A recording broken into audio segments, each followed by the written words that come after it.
Okay, we're gonna fix these two holes in this block that we were working on a couple nights ago.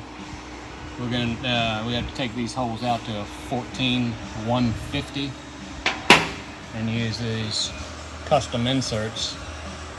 They're gonna fix the problem. You can see compared to a 12-150, this is 14-150. And the 12 actually goes to a 10 millimeter stud though, doesn't it? Well, no, they're 8 millimeter. So we made these 14 millimeter 150 outside, bored that hole in. Actually, a lug nut is what it is. So we can run an 8-150 stud just like the other one and fix the block in those two holes. So we're gonna use this blunt mill to find that hole quickly. Switch it over to, we can drop the threads right out with that end mill. And then a 1/2-inch drill is what we use to make hole for the tap. And that's what we're gonna do. Then after that, that's what it actually started off as. Yeah, there's your 14-150. It's actually, I think it's a Chevy lug nut. No, that's a Volkswagen lug stud. Oh, okay. Like later model stuff. Yeah. Okay. Yeah. Lug bolt. They call them lug nut, but there's no nut about it. So. No, it's got a thread. So anyway, what we did was we back cut the bevel right there enough to get a parting tool in there and chop it off after we bored and tapped the hole for an 8 millimeter head stud. Yep. So there you go. A lug nut saves the lug stud. Lug stud saves the day, and it was a Volkswagen product, so it should be compatible.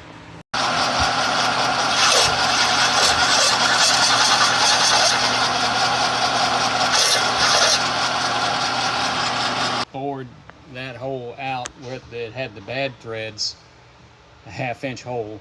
It's ready to tap 14-150 now for the custom insert. The insert. Much bigger OD insert still uses 8-125 head studs, so it's going to go right in there. Factory says. Yeah. Oh, that helps. You need to keep some. I think it's pretty good right now.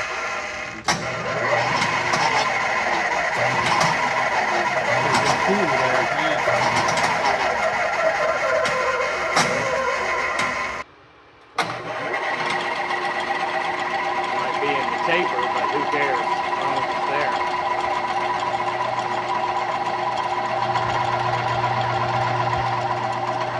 Open all the way? Yep. And if it wasn't, he already sent a bit through it, so it is now.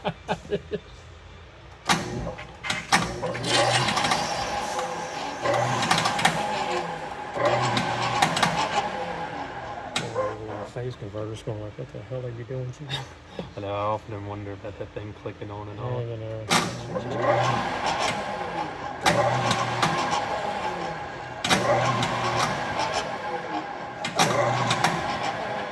We're through. If we're ever going to get that tap out of the collet, We're good. Hanging in there pretty good.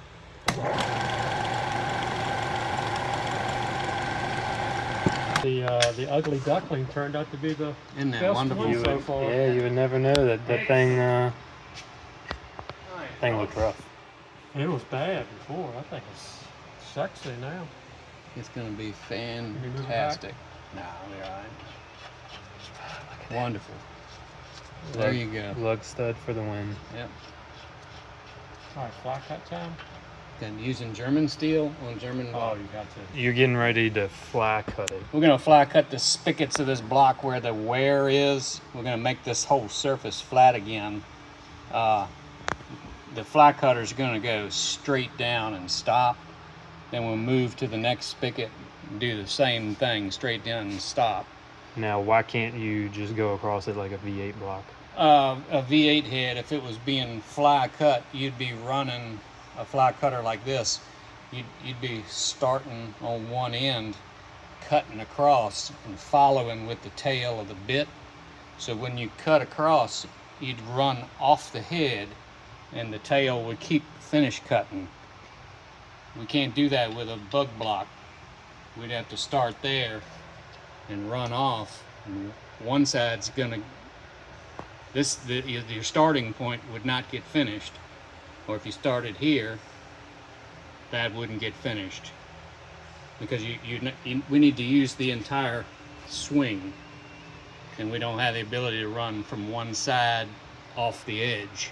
But you also can't do it because of Yeah, that's an oil galley. It's pretty thick right there. If we touch it, it's not a big deal. We'd have to really drop into it below deck to get anywhere close to being dangerous. So if it does get nicked, it's not. Yeah, so this blade is probably gonna hit that boss for the oil galley.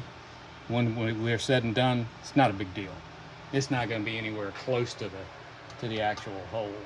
They're pretty deep in there.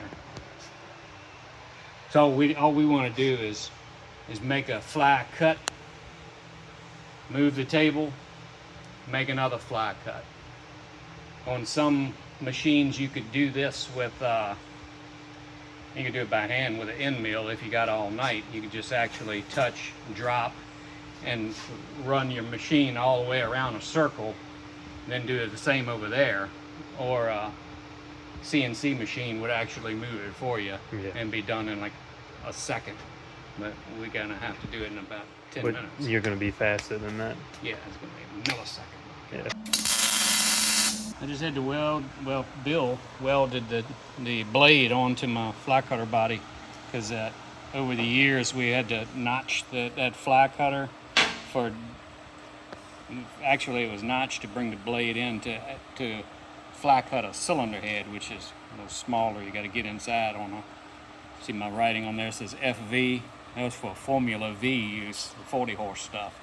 So that blade was actually way in here, and I had that notch in there to clear the arbor. And now we need to move out so we can actually cover this whole spigot coming around. And it couldn't. And the set screw kind of missed it on back here, so we just put a little tack on it. It's gonna be fine. There we go, folks. Gonna hear a little bit of strange stuff going on. There we go. We've made contact. Starting to drop it now. And you have it for the first cut to be at 20. Yeah, we're gonna make a 20,000 cut. And now you can see over the years of running heat cycles on the block, we've cut quite a bit already, and having cleaned that edge over here on this side of the spigot. And that's simply because things get warped all over the place, man. These blocks move around a lot, especially with the head bolted down. It's trying to shove the jug through the block. You know, when everything expands, this stuff just moves around. We might make a precision cut, fire it up and drive it 50 miles, and guarantee you nothing you cut can measure back where it was when you started. Everything's just all over the place. So we're going to try to finish this here and move to the next one.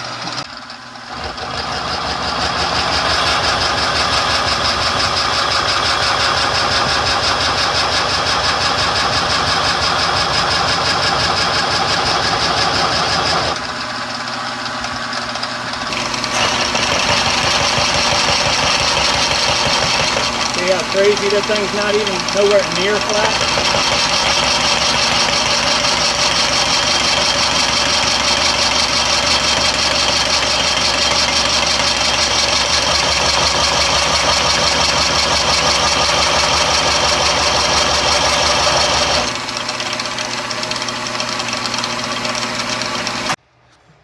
If you look at Like we've cut 30 thousandths off, so he's going to end up using shims to build that back up to get his deck heights right. And your shims are very forgiving. Instead of having a surface that's wrong to begin with and a new jug sitting on it trying to go crooked, you can imagine if you got 310s and the shims, you got enough room for things to really get embedded really good. and straight. Did This they is, run a head gasket? this is a big success. No?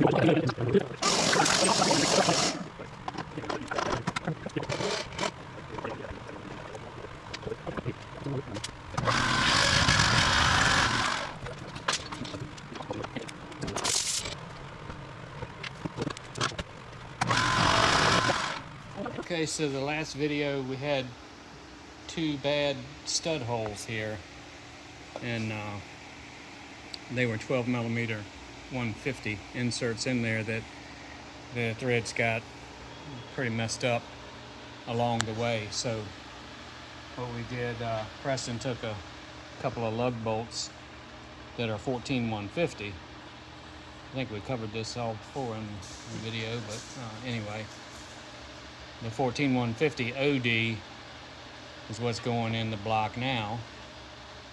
We bored and tapped it for 8 millimeter 125, which is exactly like your standard insert. You can notice we're 8 125 ID, 12 150 OD. Goes in a normal run-of-the-mill case saver job. We had to make these 2 custom ones that are 14 on the outside, but they're still 8 on the inside. So all the studs will remain the same. We just got a machining correction done here for those 2 holes. It's going to have 2 big inserts in there. That's the way it has to be. So we took and fly cut all 4 spigots where they were worn. So now you got a nice flat surface for the jug to sit on. Excuse me. And it even cleaned up the little spot face that went on when that insert came out and was raking around. Made a little bit of a mess on the deck, but check it out. We've got it corrected right there now. And it looks like it's got a little bit of a wave in it, but that's just simply because we're using a fly cutter instead of an end mill. I can explain. You're going to end up with that kind of a wavy look there. Yeah, you can see it all over. You can never keep a fly cutter blade absolutely perfect. See, this one been touched up over the years. Right there on that edge. But using this method of fly cutting straight down, you're going to get wear on that blade way faster than if you were using an end mill and then moving the bed around like on a CNC machine. But this was standard of the industry for, oh my gosh, since the mid 60s.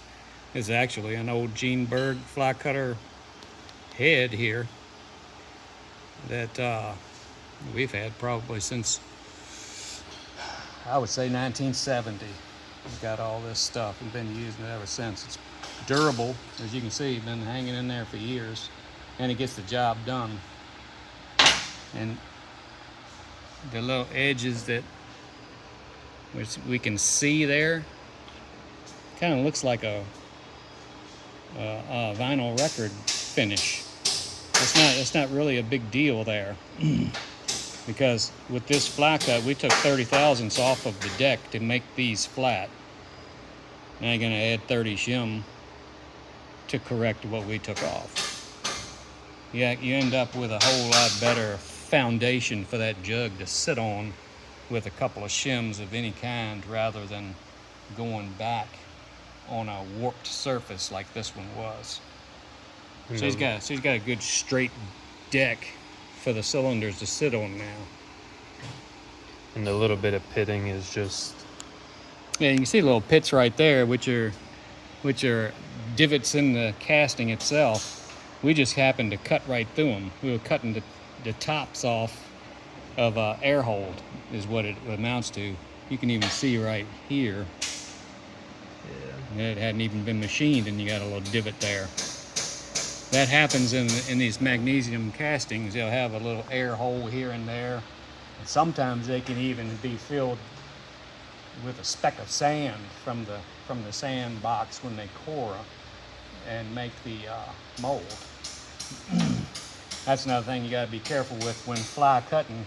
If any of those holes would have had a speck of sand in them, that blade will spark. It'll actually make a spark and light up this magnesium dust, and streamers like this will catch fire easily if you happen to hit a speck of sand. We've done that about half dozen times over the years. But most of the time, 95% of the time, you're going to hit just a hole. Which is what all these were. Yeah, that's what they were, all just little pinholes in the casting that happened to have been covered up from the casting finish, because these things are cast to size. Anyway, so you can even, when we fly cut, when we line bore this, the possibility still exists we can hit a hole in this bore. And when that happens, a hole in this line bore, it could be like the tip of an iceberg. I've had a couple of small pits, and you can take and pick at it, and the thing ends up as big as that peg hole. Not nowhere near as deep, but it happens. So really, you got what you got. What's underneath the surface, we don't know until you go machining on it. And there you go, you're full of little pits and divots that, again, are not going to hurt a single thing. But we could keep trying to cut through them and expose more. Yeah, it's throughout the whole cast. Yeah. As you could see the first little bit of cut, the first cutting when we touched down was cutting more on one side than the other, which is to be expected anyway, because none of this stuff is flat. And we didn't start hitting holes until, I guess we were probably approaching 20 thousandths before we started even seeing holes. So that goes to show you, if you took that much cut to expose a hole, that sucker's gonna have holes all the way through it. It's just different spots, different places. You might cut through one, have another one show up. So again, it's nothing to be alarmed about.